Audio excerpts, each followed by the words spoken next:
Tinokugamuchirai muchirongwa Shona Audio Bible. Tinopfuurira mberi nokuverenga shoko raMwari. Kana musati, dzvanyai subscribe nekabhera ako kuti muudzwe patinokanda chikamu chinotevera. Mavambo chapter 3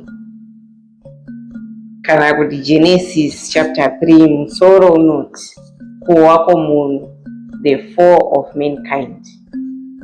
Zvine nyoka yakanga ina mano kupfuura mhuka dzose dzakasikwa naJehovha Mwari.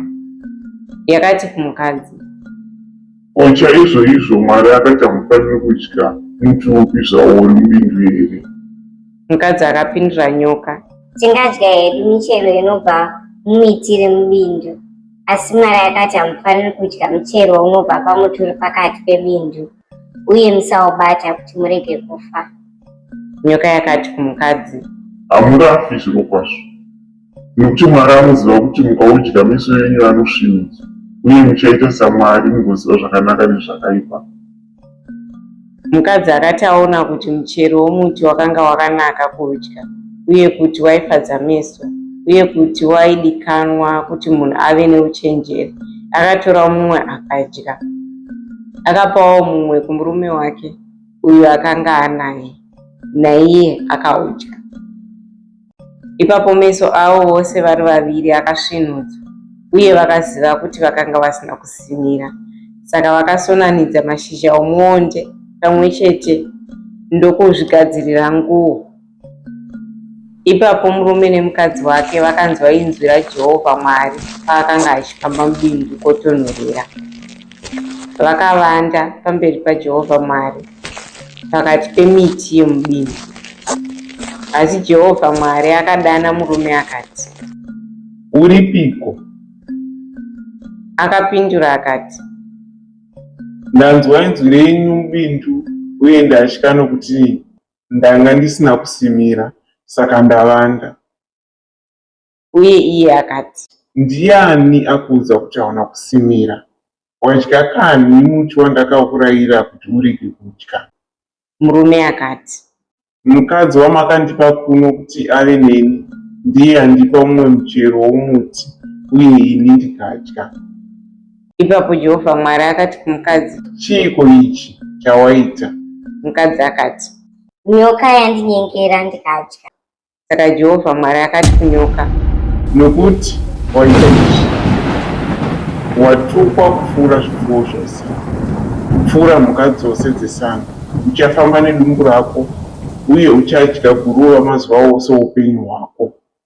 Uye ndichaisa ruvengo pakati pako nomukadzi, uye pakati perudzi rwako nerwomukadzi. Achapwanya musoro wako, uye iwe ucharuma chitsitsinho chake.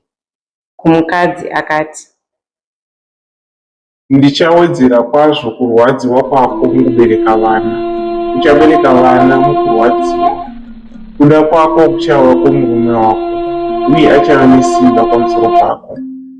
naAdhamu akati, nokuti wakateerera mukadzi wako, uye ukadya zvakabva pamuti wandakakurayira ndichiti haufaniri kudya. Ivhu ratukwa nokuda kwako. Mukushanda kunorwadza uchadya zvibereko zvaro mazuva ose oupenyu hwako. Richakuberekera minzwa norukatu, uye uchadya miriwo yomusango.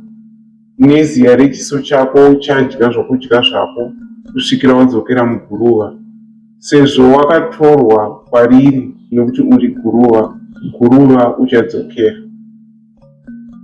Uye Adhamu akatumidza mukadzi wake kuti Evha, nokuti aizova mai vavapenyu vose. Jehovha Mwari akaitira Adhamu nomukadzi wake nguo dzamatehwe, uye akavafukidza. Uye Jehovha Mwari akati, munhu ave somumwe wedu, anoziva zvakanaka nezvakaipa.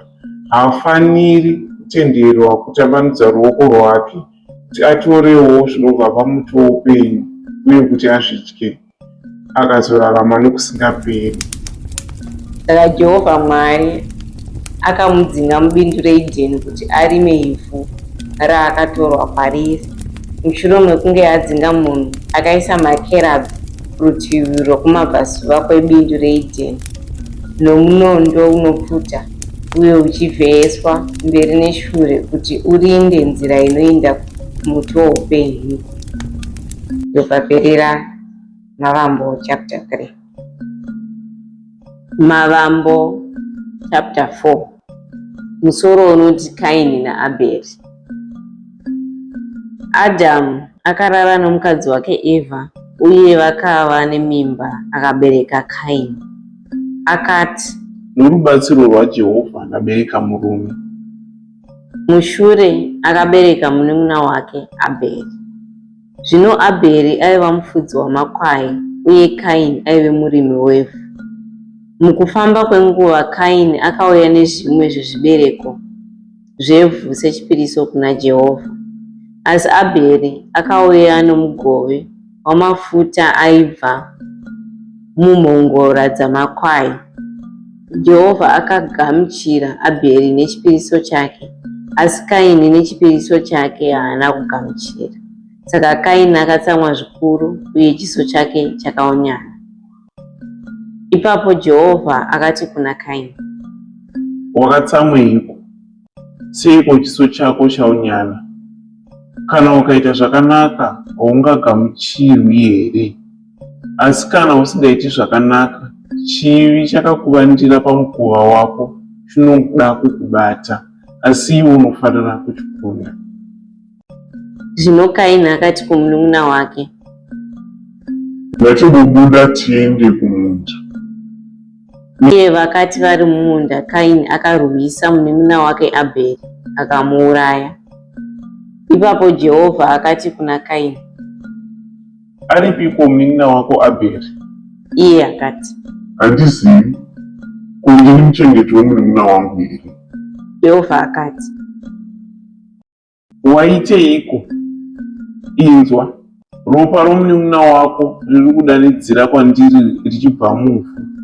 Zvino watukwa uye wadzingwa panyika yazarura muromo wayo kuti imedze ropa romunun'una wako kubva paruoko rwako. Paunorima ivhu, harichazombobereki zvibereko zvako.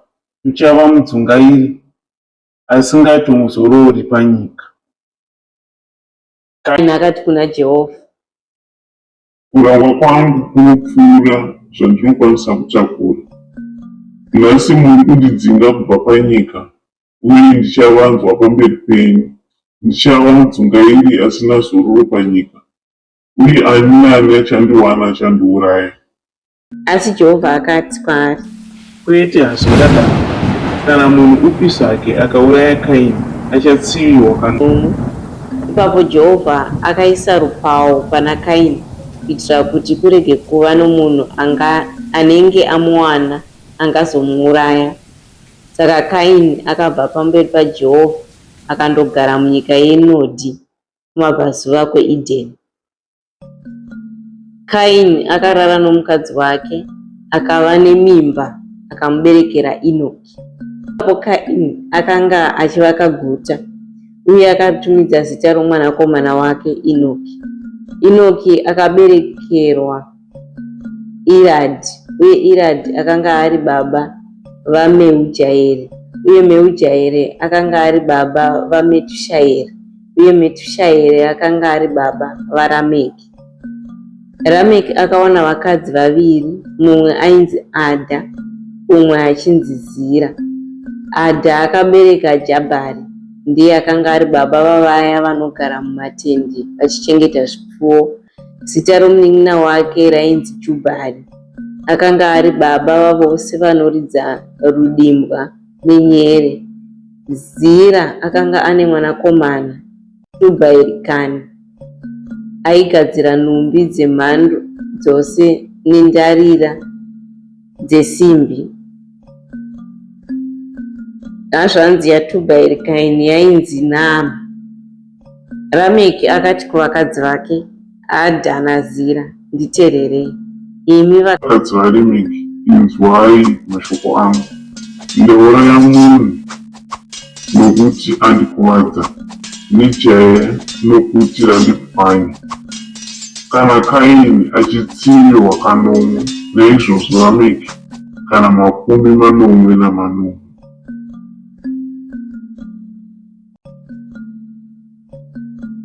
Adhamu akararazve nomukadzi wake, akabereka mwanakomana akamutumidza zita rokuti Seti, achiti, Mwari andipa mumwe mwana panzvimbo yaAbheri, sezvo Kaini akamuuraya.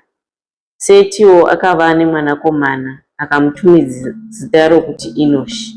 Panguva iyo vanhu vakatanga kudana zita raMwari. Ndopaperera chapter 4. Tinokutendai zvikuru nekuteerera kusvika kumagumo. Kana maitigwa zvakanaka bayai like nekupawo vamwe vateerere.